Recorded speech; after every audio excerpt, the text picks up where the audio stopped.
The frontier is defined as uncharted territory It basically got out of its natural balance. by land and ocean. Those who chart that territory tell a story. The past illustrates the blueprint for the present, how things are and how they've evolved. From land to water, we are challenged to border that new frontier, a frontier the outdoorsman knows like no other. Author Gary Lewis works his way along that edge of where discoveries, failures, and achievements have written the story of the sportsman. From state to state, continent to continent, the stories told create the foundation of the present, and they lay the framework for the future.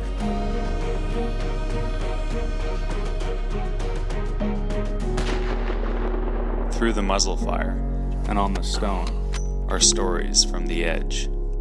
Water is the most important thing as far as Indians are concerned, 'cause that's life. The past is written, the present is here, and this is Frontier Unlimited. When things get out of its natural balance, that's when something else has to be done. On a tree.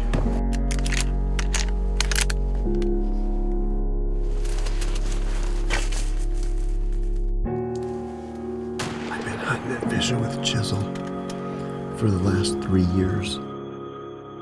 When it was finished, Capoman looked out at the river and said, "That song was enough."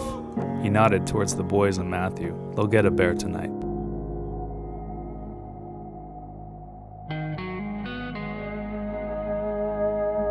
The reservation, at one time was basically all old growth. And then once it's been logged over a couple of times, you got your second, third generation timber, and mostly hemlock, some firs and things like that are growing up. And it has that sap that comes out in the spring. And the bear, it's an ideal spot for population growth for bear. Has all that feed out there. So that's what we saw, was that the overpopulation of bear here. It basically got out of its natural balance. Mm-hmm. We selected our guides based on their knowledge of the reservation, their hunting skills, and their availability to really put forth, a good hunting effort into getting some bear. And you got to be a people person too. You got to have that the personality to talk to people and to talk about these historic things that have went on here. And we've always hunted bear as quinaults. Mm-hmm. And like I said, when things get out of its natural balance, that's when something else has to be done. Lewis and his family camped in the Olympic National Forest when he was small, in a green canvas tent beneath the old cedars. His parents were young, and they saw the forest in the eyes of their child. We're on the Olympic Peninsula headed north on Highway 101. We're bear hunting. We're with Quinault bear commanders, John, Tater, Bryson. I've known John for 3 years. I've been looking forward to this hunt for longer than that.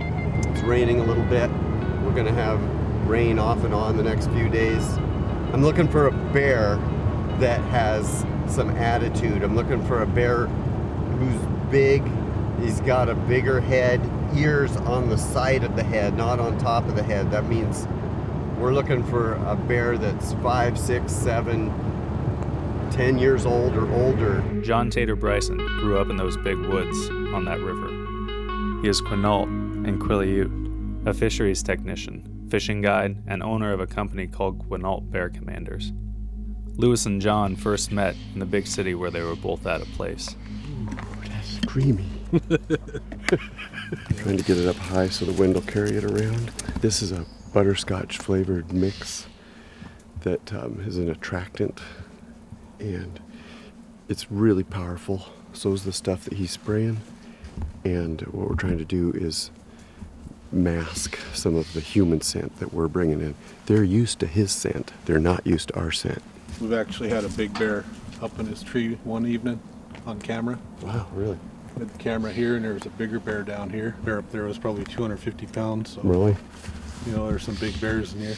That's a skinny tree. Yeah. You can see his claw. Like, Yeah. right there. Give them a little bit of everything.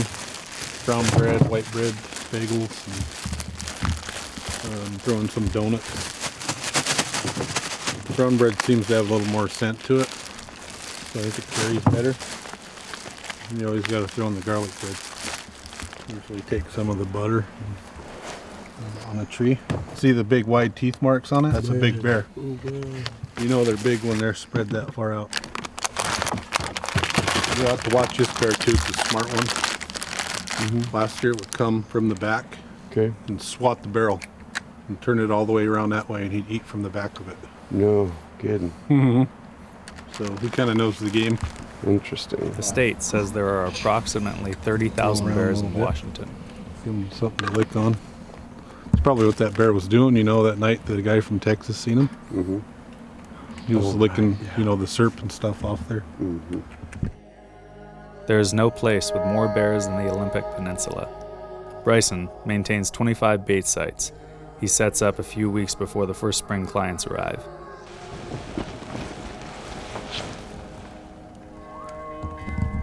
Isn't what you can find at the Goodwill for bear hunting. $3 a piece. There's a couple other bears using this bait too. Yeah. Okay. How do I know this guy when I see him? He'll be as tall as the barrel when he comes out. The back of his Yeah, back his will be as back. tall as the barrel. Yeah, and his head will be well above it. So Okay. Lewis made the trip north, and friends Matthew McFarland with his boys Chisel and Finney were not far behind. Lewis remembered moss draped in the branches, rivers steep and wild. He remembers the Quinault in those days. We're at 70 yards.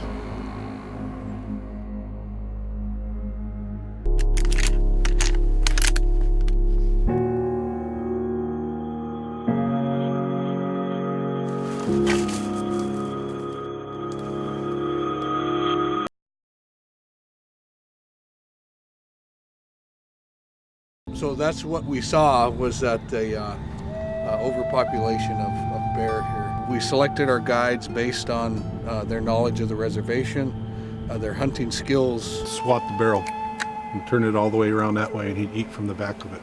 No kidding. So he kind of knows the game.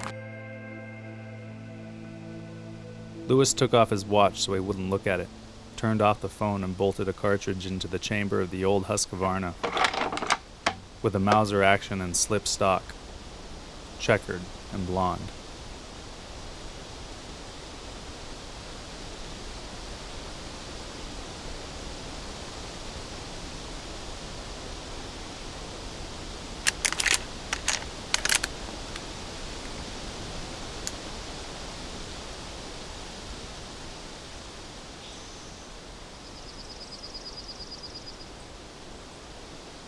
It's 10 minutes to noon. We're gonna be here probably until about 8:30 tonight, when it's too dark to see. We've got our bait down there at the end of this road. We're the only ones in these woods, except for a couple of bears. We're looking for a bear that's as big as that barrel down there. I'm using an old Husqvarna rifle that used to belong to Chub Eastman. He passed away last year. And I'm carrying this rifle in his honor. Some folks called him Chub, others called him Grizz.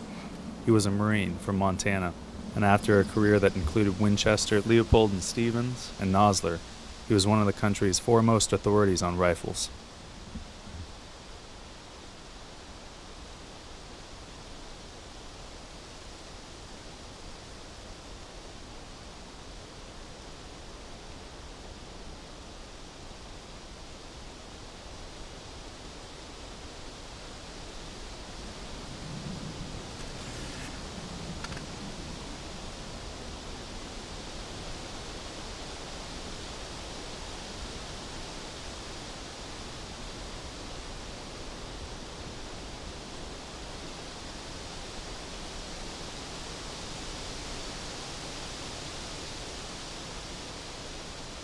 $250 calories, 12 grams of fat.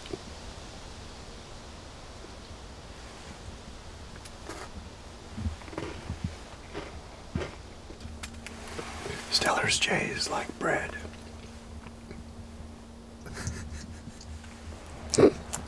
I just saw the birds fly away. Then they flew back just now.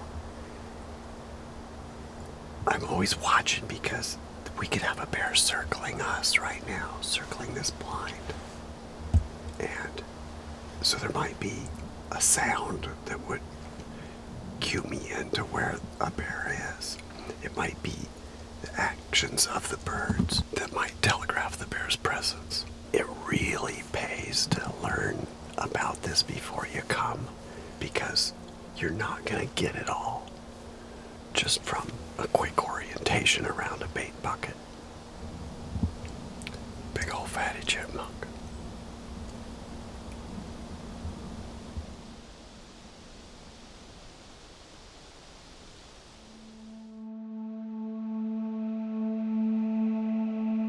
There was no boredom in 8 hours. There was fascination in the play of shadow, and the water that ran down the branches during the brief squalls, and the speckle-bellied geese that flew ragged V's against the clouds.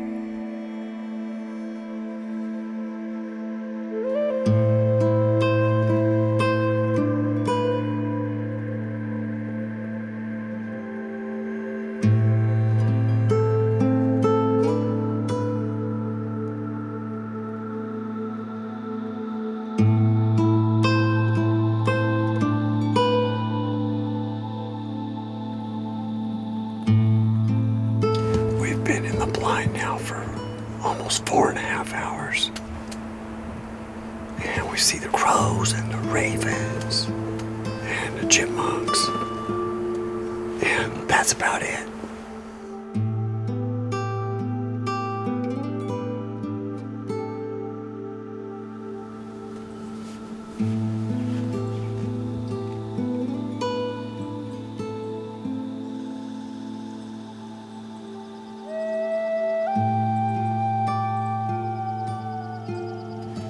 Mr. Squirrel goes for the old-fashioned glazed.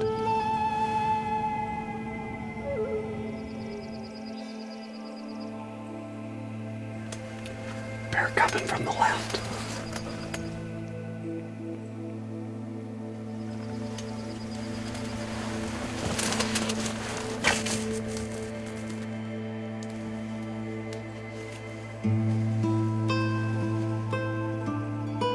When it stopped out in the open, when it offered a clear look, Lewis found it in the scope.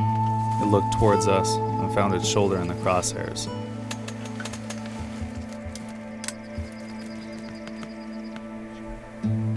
And Lewis touched the trigger.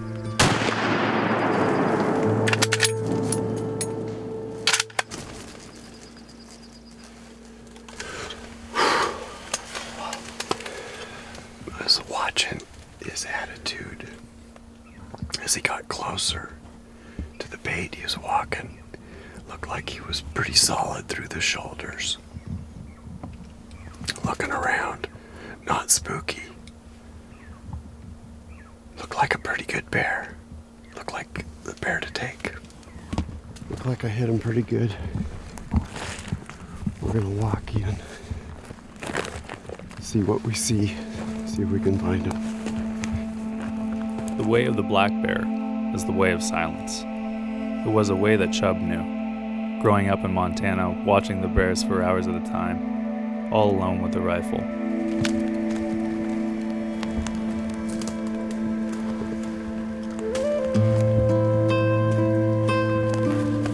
Okay, there it is right there. Looks like he's down. Lewis found the bear where it had come to rest, on a bed of moss beneath ancient cedars.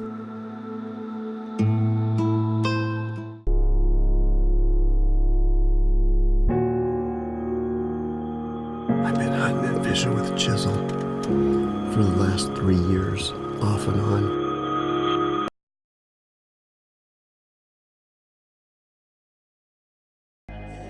In the ancient cedars in Quinault country, Lewis finds his black bear in the way of silence with the rifle of an old friend.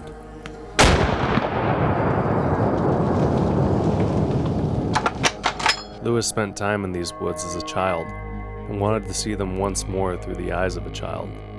Chisel and Finney McFarland.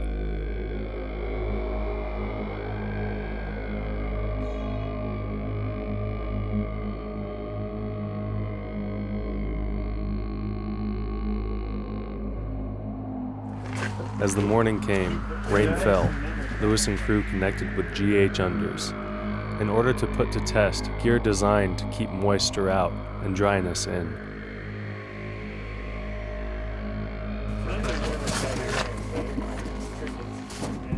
Set it right there, hang on to it, lift this arm up and turn around all the way around. Keep going, keep going, keep going. Up close.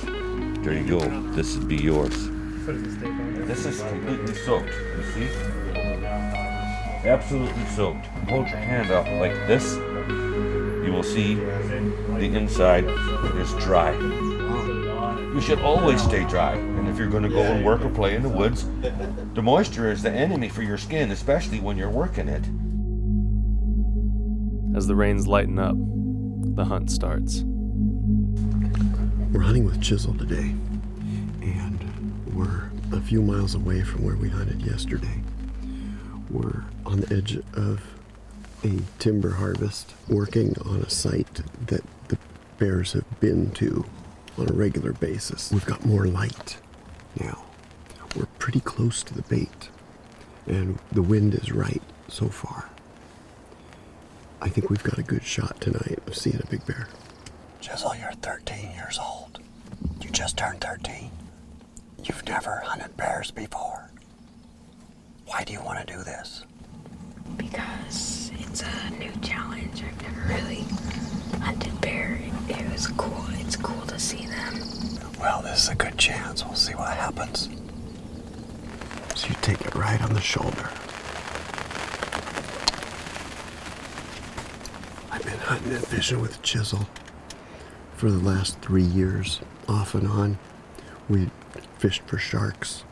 We've hunted some other game. Looking forward to doing an alligator hunt with him pretty soon. He's had quite a bit of experience for being just 13 years old, and he's a good shot with a rifle. I think he's up to the task tonight. If I didn't know better, I'd say that's a banana slug. So there's a lot of history. When it was finished, Capoman looked out at the river and said, "That song was enough." He nodded towards the boys and Matthew. "They'll get a bear tonight."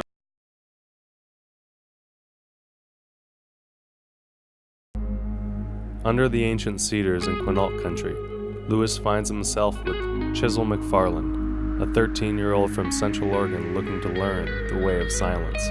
This is a 4570. I took my biggest bear with it.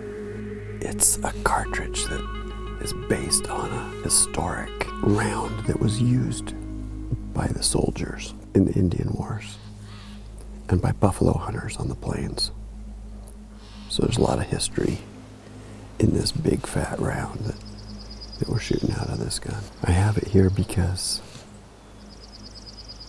I might need to use it to back you up, or if a bear charges, we have to do battle with it. This is the gun right here, a Marlin guide gun. I'll stake my life on this gun.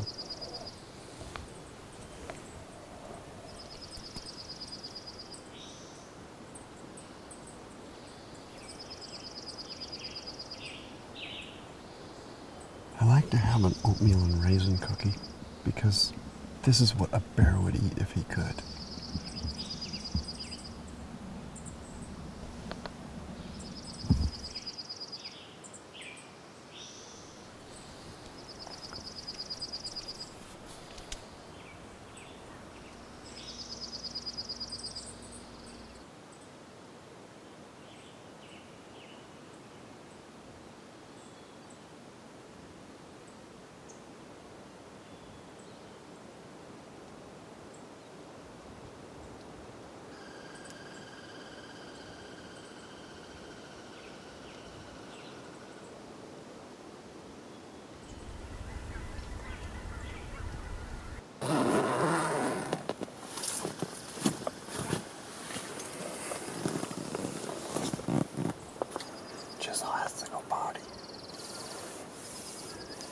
you can leave the blind in the middle of the hunt, but it compromises the effectiveness of the setup. We have a language program that the tribe initiated, and the reason they did that is because there was a concern that our younger folks, weren't learning that world view that we all have as a human race. Every race has a world view that they should keep alive and keep it uniquely their own. So my son Tawa'as, na Chaktua. That's me, na Chaktua. They seated me as the head of the family in a ceremonial sense. So it's my responsibility to keep the history of our family alive and keep those names alive, the songs alive, the dances.